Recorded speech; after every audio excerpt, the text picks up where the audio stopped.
And welcome back. If you remember in the last video, we got our valve covers installed, our EGR cooler installed. We're going to progress on in this video with the rest of the EGR components. We have a pipe that you see here, and this goes between the EGR cooler and the EGR valve. Now there's another pipe that goes from the EGR valve here, and I've removed the gasket. I got to clean this surface up. That goes from the EGR valve here to the intake, and we'll install that one after we get the intake installed. But we're dealing with 3 seals right now primarily.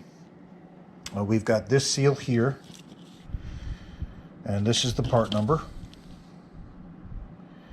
And this first seal is the seal that goes on the EGR cooler itself. It goes onto that flange right there, and there's 2 notches in this seal, and you'll see that basically it goes on this direction. You'll see a top notch in that upper corner of that flange. It just follows the notch in that gasket. I've got to get the remnants of the old seal off, because it does deal with exhaust gases. You know, they do get hot, and of course heat cycles some of the old seal stuck. The second seal is this seal here that goes between this EGR valve and the pipe that goes into the intake, and that is this gasket here. There's the part number for that one. You'll notice that this one, even though it has a notch in it, looks very similar to our other one, but you'll notice the diameter of the inside of this gasket that goes on the EGR cooler is much bigger. So keep that in mind. These are 2 different seals, 2 different part numbers. And then we've got the metal seal, the square seal that goes on this side of the EGR valve. So basically this pipe goes from our EGR cooler to our timing cover, and this valve basically mounts in kind of like this, and it has that metal seal between it. And the part number for that seal, as you can see, is right here. Now, with this being a metal seal, and with this being in the conditions of the old seal that I took off before I took these off, they still looked pretty good. I could probably have gotten by with just reusing these, but you know, the seals were available. We're in here replacing it. You know, might as well go ahead and replace them while we're here. With this also being a metal seal, I made a comment when I took this one off. Chances are with these metal seals, you can more than likely reuse it.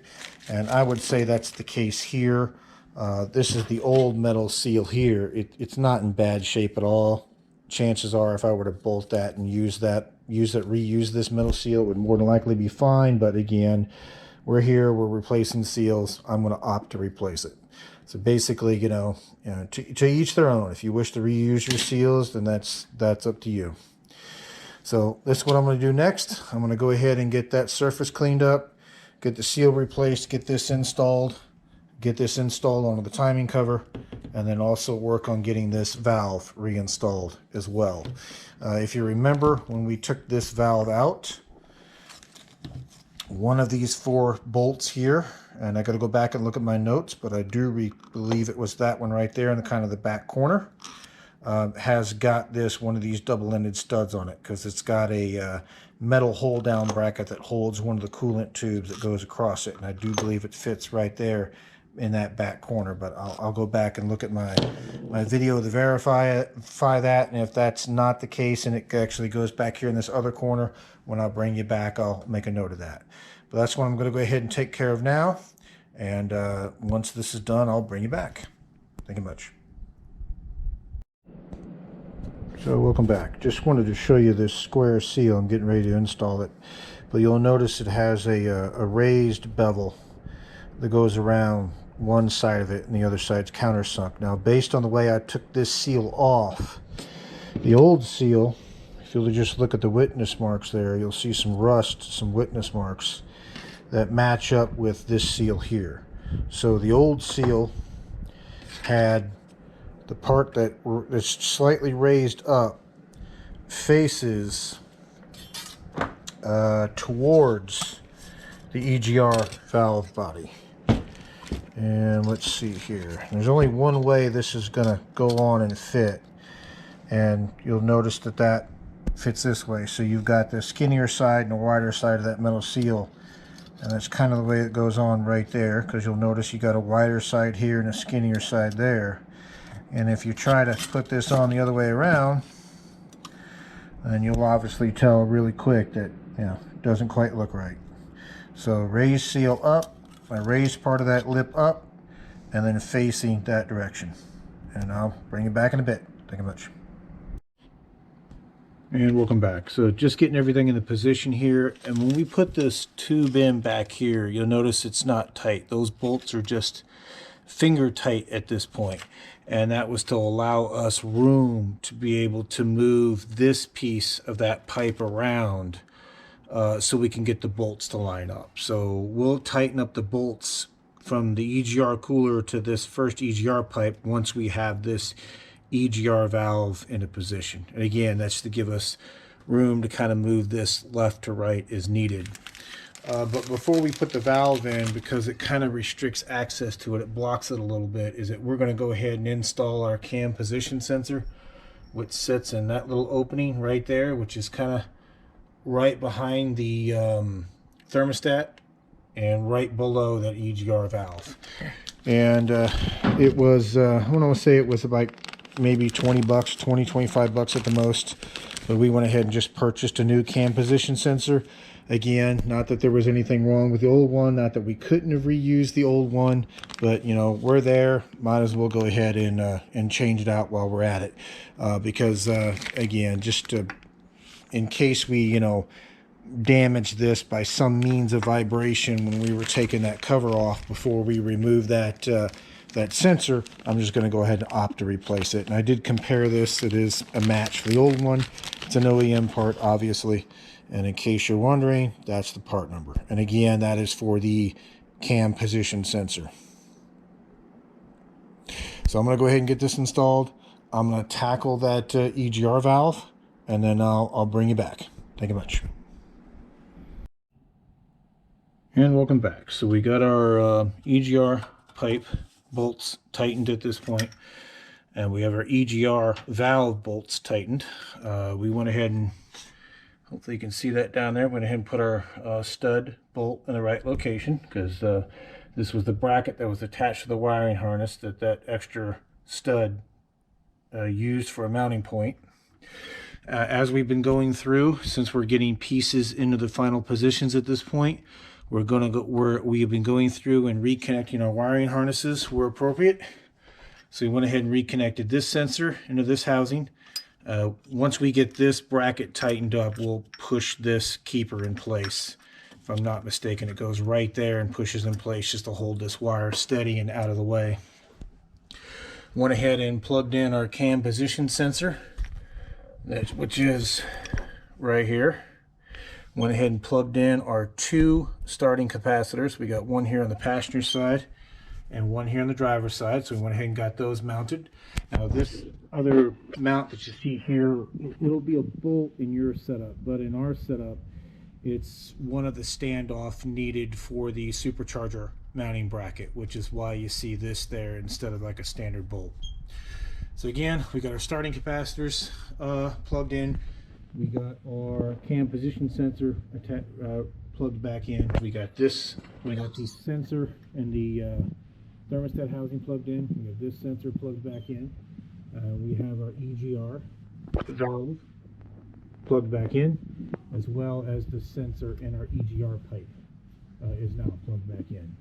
So as you can kind of see, the wiring harnesses do have a memory, so to speak, and they'll kind of lay where they need to go. And if you remember in the last video, we went ahead and plugged in all of our MDS solenoids and got that section of the wiring harness squared away. It's tucked in where it needs to be, and it's utilizing the appropriate hold downs either on the driver or passenger side of the cylinder head. Because remember, some of these bolts here on top, we couldn't use the ARP studs because we needed those double studs, so to speak, because that's where the wiring harness kind of mounts to, and it's used as a securing point to hold the wiring harness, out of the way. So we've got that done. We've got all that completed at this point. What I'm going to do next is I'm going to go ahead and grab the intake and the new intake gaskets for it, and we're going to go ahead and start prepping to put the intake back on this vehicle, because at this point we've got our EGR cooler assembly, as you can see, all torqued in. Oh, one other thing that we need to do, and you'll notice here, probably notice it here, is I'm going to go ahead and pull these clamps off, these retaining clamps in, and it will allow these spring clamps to clamp shut, securing those pipes onto the EGR cooler. Very important. You don't want to forget that. You don't want to forget that and have those pipes come off and have that EGR cooler overheat, because that could lead to some very bad things. I'm going to go ahead and take care of that. I'm going to get the intake over, and I'm going to get you set up on the tripod, and I'll bring you back. Thank you much. And welcome back. So what you see here is the bottom of the intake. As we took it off the vehicle, looks like we got a spider living in there too. Well, not anymore. It looks like he's dead, but it looks like it was his home for a little bit of time. Anyway, I'm rambling. But so just to show you here that this also comes in the upper engine seal kit. So you've got all new intake seals that come in that kit. So these are your intake seals. This right here, I believe these square ones here are your oil passages. And you can probably tell that by oil that's still dripping into that, out of that little hole there. Let me grab a light here, make this a bit easier to see. So, and the book even tells you that these seals are reusable, provided they're not been collapsed flat. And you can kind of see that when they're a little bit flat and not standing up on the edge like its brethren are. And since we do have the seals available, we're going to go ahead and replace these. Replacement of them is fairly simple. You just pull them out and push the new ones in place. And what you'll end up with is something that kind of looks like that, where part of that seal is raised up, and that's what provides you your sealing surface. So we're going to go ahead and take care of that. We're going to get these square ones out. We're going to get these pretzel peanut looking ones out, get all of that replaced. Once it's on the vehicle, we'll go ahead and pull that one as well and replace it. That is for our EGR pipe, and that'll finish up our EGR install. But one of the things I wanted to cover, and I'll come back to this as soon as I open this tube, is that on the instructions for reinstalling the intake, they said if you weren't replacing the intake, to coat the threads of each one of these bolts, and these are some really long, really skinny bolts, by the way, with some Mopar lock and seal adhesive. And I was able to order a tube of this from Amazon, and that's what you see here. Now, from what I can gather of this, and I've got no way to prove this, and I did search for it, this looks almost exactly like blue Loctite. And when we open this tube up, I'm curious to see if it is blue in color, just like its brethren is. But if you look at this vial, and it says it's 0.20 fluid ounces or 6 milliliters. Look at that vial. And if I come over here and grab a smaller tube of blue Loctite, which I happen to have a couple, you'll notice that's 0.20 milliliters. Sorry, 0.20 fluid ounces, 6 milliliters, and that tube looks awfully suspicious to be the same. Kind of wondering if Permatex isn't a manufacturer for the OEM version of the same deal, but you know, the book calls for it. Obviously, if you're putting a new intake on it, it says it doesn't call for it because the bolts will come kind of pre-set up with that thread sealant already on it. Since I have the actual Mopar tube or Mopar version of it, that's what I will use, but I'm going to use this very sparingly. I'm going to put just a hint of a dab on each one of these bolts. I mean, these bolts are long, they're fairly thin, and like I said, and it also explains why these bolts were a little bit of a fight to get out. They kind of fought just a little bit, not too hard, but you can tell there was some resistance there the whole time I was getting these loose. So I'm going to do it. The book says to do it, but it doesn't say how much. But again, because it is a blue Loctite or a medium thread locker, It can be broken loose with hand tools, obviously. You wouldn't want to use anything like the red stuff, definitely, because that requires heat. And, you know, of course, this intake's made out of plastic, so that wouldn't go over very well trying to get those bolts back out. But again, I'm rambling. I'll bring you back when I cut this open and we can kind of see what color that this is going to be. I'm going to get some gloves on first before I play with this. But I'm going to get these seals changed out. Pull our shop towels out of our intake runners. Just verify everything is there as set. And then we'll get this thing seated in place. But I will bring you back and show you what the color of this is. And again, I will use this very sparingly. I'll put just a little bit about midway up on each one of the threads, and then we'll get this thing torqued down and in. I'm sorry, another thing I'm going to go ahead and do real quick is that you can kind of see the gunk I got out of there. I'm going to go ahead and wipe down at least as far as I can reach, and you can see it there in the towel. I'll wipe down as far as I can reach into each one of these intake passages and just try to get some of this gunk out of here. It's designed to work this way. And the reason why you're seeing the gunk that you're seeing is because, remember, your EGR, your exhaust gases come in here to get reburned by the engine, or at least a portion of them. But the PCV system is also integrated into this unit.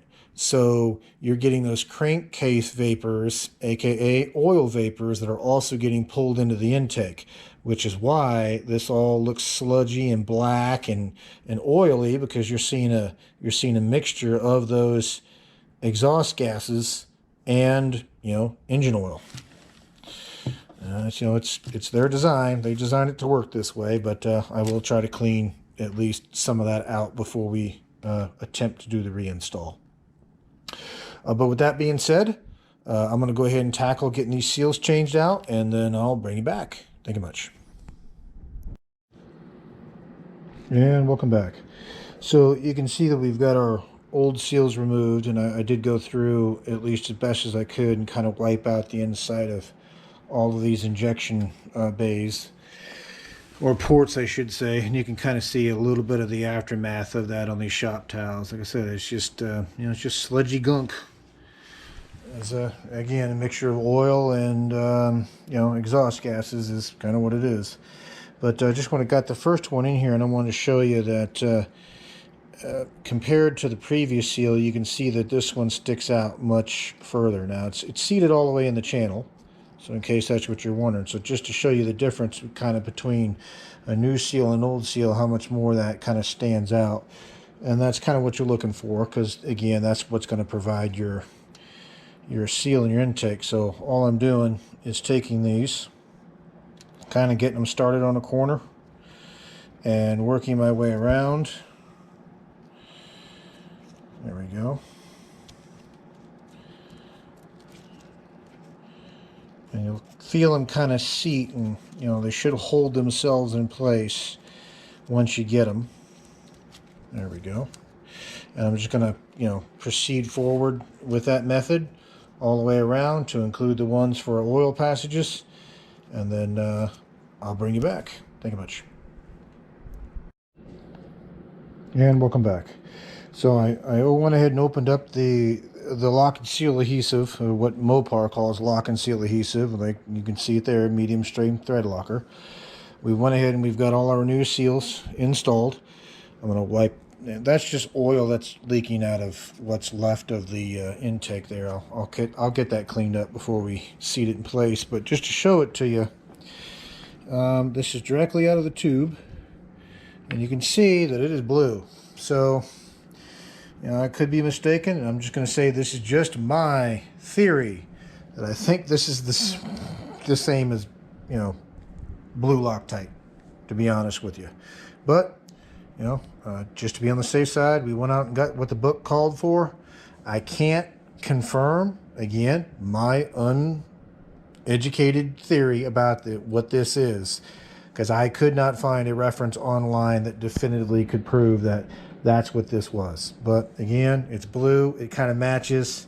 It might very well be, but you know, I'm going to use the OEM stuff just to be on the safe side. And once again, what it's calling for is, since we're reinstalling a used intake, is that they want you to put this, a little bit of this on all of the threads for the securing fasteners before you bolt it back down in place. So again, I'm going to do that, but I'm going to use a very sparing amount on each bolt, about halfway up on the threads, and then we'll go from there. But I'm going to go ahead and get that taken care of. I just want to show you that we got our new seals installed. So the next step is going to be that I'm going to double check. I'm going to pull those clips off for those coolant pipes for those EGR tubes. We'll get that done and seated. We'll obviously pull our shop towels out of our intakes, verify we don't have any debris in there that shouldn't be in there. We'll double check all of our MDS solenoid wiring harnesses. Even though the MDS system isn't going to be used on this, I just want to make sure those connectors are seated securely, and then we'll work on getting this intake back in here. And when I get this intake back in here, I'll bring you back. One of the things that will probably be easier to do before you tighten down the intake is, if you remember, the rear wiring harness on here has 2 posts. It has 2 areas, fastens on here on the back of the intake and on the opposite side. So you kind of have to pick the wiring harness up a little bit and get it over these posts in the back once you have this intake seated. So just be mindful that you got that there. Bring it back here. So I'm going to go ahead and continue to work on this. And then once we get this intake seated in place, I will bring you back. Thank you much. And welcome back. So just want to show you that we have our intake installed at this point. As you can see, we've got everything torqued down per the manual I have, which is 9 foot-pounds in the torque sequence given. And let me go grab this off the printer so I can show you this.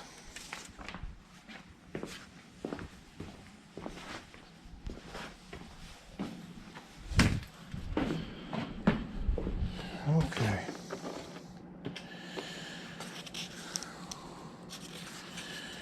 That's all installation, there we go. So hopefully you can see that okay, but there's your torque sequence. 1, 2, 3, 4, 5, 6, 7, 8, 9, 10. So we followed that sequence to 9 foot-pounds, and we repeated that torque sequence twice, just to verify everything was seated correctly.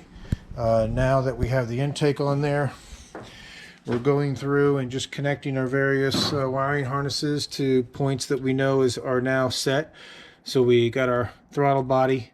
There's a little Christmas tree clip and a little eyelet on the bottom of the throttle body right there that goes into to hold it.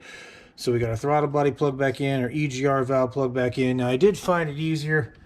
Earlier we plugged back in the sensor to our EGR cooler pipe, and I unplugged that just to make it easier to get the intake in here. And it was easier to take the intake and just kind of come in from the top above these lines, push it as far back as where it needed to go, and then you got a little bit of flex in these lines. So I was able to kind of pull forward on these lines a little bit to get it to clear the throttle body and get it to kind of drop down in place. We replaced the 2 Christmas tree clips over here that we broke when we did the disassembly. So we have that re-secured back to our intake, and this is for our SRV valve. And what that is, if I understand that correctly, the intake runners can be variable in this particular intake. So short versus long intake runners, and the computer can control that, and it uses that valve to do so. So it gives you, what it does is it gives you that nice mix of performance based on whether you're on the low end or high end of your RPMs. And again, that's just my layman's understanding of it. What we're going to continue on next is that we went ahead and secured our main wiring harnesses coming down left and right hand sides of the intake, since those are now in.